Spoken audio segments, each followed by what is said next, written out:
ઓમ નમો નારાયણ. જય ગૌ માતા.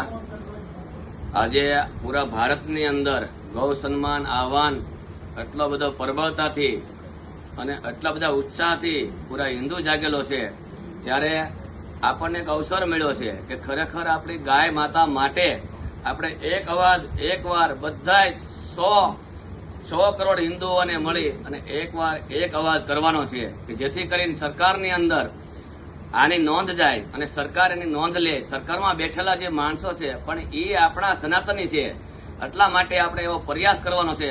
7 મઈ જ્યારે તળાજા, ભાવનગર, ઓલ ગુજરાતની અંદર બધા હિન્દુએ જ્યાં જ્યાં તાલુકા તહેસીલમાં જઈ અને આપણે એક ખાલી આવેદન પત્ર આપવાનું છે કે ખરેખર અમારી ગાય માતાને સુરક્ષા, રક્ષા અને એક આધુનિક તરફ, મતલબમાં આજની આધુનિક ટેકનોલોજી પ્રમાણે કે જે ખેતી છે અમારી એ પણ ગાય આધારિત વાળી થવી જોઈએ. અમારા બચ્ચાઓને પણ ગાય આધારિત વાળું ખાવા મળવું જોઈએ. એના માટે અમારો પ્રયાસ છે.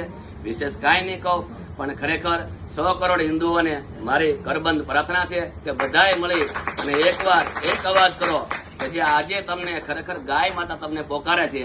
એક દિવસ આપણા સનાતની વડીલો કે જેના અંદર 10 પેઢીમાં તમે વયા જાઓ તો એક માણસે ગાય માતા માટે માથા આપેલા, પ્રાણ આપેલા છે.